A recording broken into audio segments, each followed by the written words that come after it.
जय श्री कृष्णा। राधे राधे। मेरे सभी प्यारे कृष्ण राधा के सभी भक्तों को मेरा शत शत नमन है।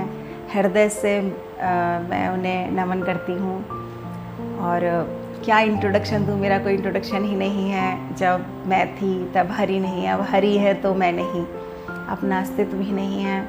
मैं कौन हूँ, कहाँ से हूँ, क्या चाहती हूँ, शायद ये जानना उतना ज़रूरी नहीं है या बताना इतना ज़रूरी नहीं है जितना कि इस वक्त मैं आपके साथ क्यों हूँ, ये ज़्यादा ज़रूरी है। मेरा लक्ष्य जो है शायद वही आपका लक्ष्य हो। इसी उद्देश्य से मैं आपके रूबरू हूँ आज। और इसीलिए मेरे सारे ही प्यारे राधा कृष्ण के भक्तों को मेरा नमन है, हृदय से नमन है। अगर आप लोग मुझे जानना ही चाहते हैं तो केशव की प्यारी के नाम से भी जान सकते हैं। बस कृष्णमय हो गए हैं। कृष्ण कृष्ण यही तो मेरे जीवन की सत्यता है, बाकी सब मिथ्या है।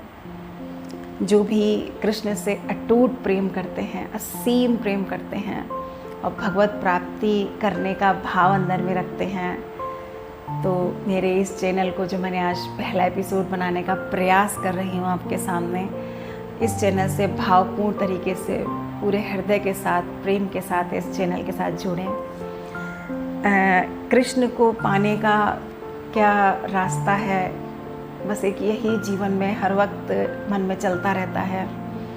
इसी बीच कुछ पुस्तकें, कुछ ग्रंथों का अध्ययन किया, वाणी सुनी, बहुत सी महाराज जी की कथाएं सुनी, कुछ हल्का फुल्का सार जो भी मुझे उसमें प्राप्त हुआ वो मैं आपके साथ साझा करने का प्रयास करूँगी। वैसे मेरी वाणी में सामर्थ्य तो नहीं कि मैं आपसे उन सब बातों को कह सकूँ। अब स्वयं कृष्ण मेरे हृदय में विराजमान होकर जो भी मेरे मुख से उस टूटी फूटी वाणी को निकलवाएंगे या कि मुझसे जो भी कहलवाएंगे, उसका मेरा पूरा प्रयास रहेगा कि वो आपके हृदय तक वो मेरी वाणी, मेरा दर्द, मेरा उनके प्रति प्रेम आप तक पहुँचे। तो यही सब ग्रंथों को पढ़ते और समझते समय एक बहुत ही प्यारा सा मंत्र मेरे हाथ लगा, एक ऐसा गीत मैंने समझा और सुना जिससे कहते हैं कृष्ण साक्षात दौड़ कर चले आते हैं। ऐसा मैंने समझा उसको और वो आप लोगों को मैं बताती हूँ, आपके साथ साझा करती हूँ। उसे हम गोपी गीत कहते हैं। श्रीमद् भगवद गीता के 10वें अध्याय के रास पंचाध्याय के 31वें अध्याय का ये है गोपी गीत, जिसमें 19 श्लोक हैं और बहुत ही प्यारा सा एक इसका गाने का भाव है। तो जब कृष्ण भगवान और सारी गोपियाँ शरद पूर्णिमा के दिन रास लीला कर रहे थे और बहुत प्रेम भाव में थे, सारे लोग झूम रहे थे, एक मस्ती का माहौल था, सब कुछ था। इतने में गोपियों में एक अभिमान आ गया, जैसे कि कोई, हमें लगता है अरे ये तो प्रिय व्यक्ति जो पूरे दुनिया का प्रिय है वो आज हमारे इतना प्रिय है, वो हमसे इतना प्रेम करता है, तो ना चाहते हुए एक हल्का सा अभिमान हमारे अंदर आ जाता है। तो वो उस समय रास के समय गोपियों के हृदय में ये मान आ गया कि हम कितने भाग्यशाली हैं कि कृष्ण हमारे साथ रास कर रहे हैं, कृष्ण हमारे समीप हैं। और ये मान जैसे ही उनके हृदय में आया, श्री कृष्ण भगवान तुरंत वहाँ से अंतर ध्यान हो गए। और क्योंकि कहते हैं ना, या तो आप संसार की तरफ ही बढ़ सकते हैं या अध्यात्म की तरफ, तो दोनों ही चीज़ों में एक साथ सामंजस्य बैठाना थोड़ा कठिन होता है। तो पूर्ण रूप से जो पूर्ण तरह समर्पित हो जाता है, कृष्ण कहते हैं उनको ज़रूर अनुभूति में आते हैं। तो जैसे ही मान आया, कृष्ण चले गए और उनके जाते ही जैसे ही गोपियों ने इधर उधर देखा, वो बेहाल हो गई। उनके हृदय में ऐसे वेदना सी उत्पन्न होने लगी कि अचानक से हमारे सामने से कृष्ण कहाँ अंतर ध्यान हो गए।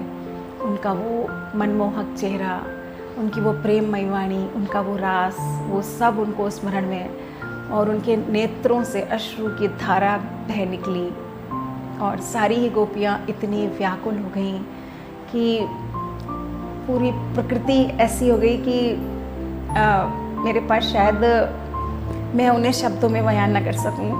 उनकी बातों को सिर्फ नेत्र ही अश्रु के द्वारा उनकी भावना को, उनके प्रेम को प्रदर्शित कर सकता है।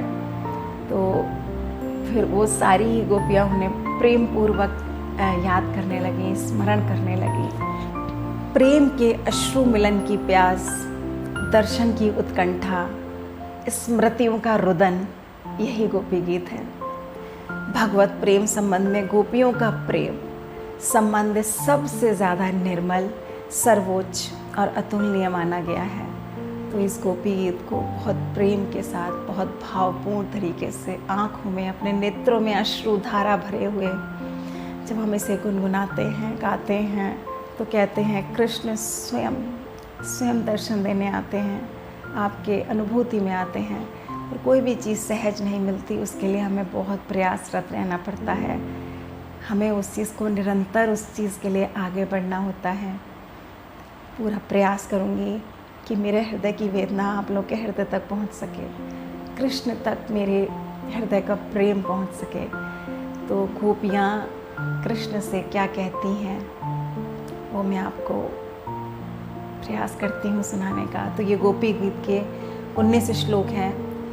जो भी इन सारे श्लोकों को भावार्थ सहित समझना चाहता है तो मेरे इस चैनल से ज़रूर जुड़े, और मैं भी अपनी जितना भी मुझे अनुभव कृष्ण के लिए अनुभव होता है, या मुझे जो प्रेम मेरे अंदर में, मुझे मेरे नेत्रों से अश्रु के धारा में प्रवाहित होता है, मैं आपके साथ साझा करूंगी। और यदि आपके साथ कुछ भी ऐसा कृष्ण से प्रेम अनुभूति हो तो मेरे साथ मेरे चैनल पर ज़रूर साझा कीजिएगा।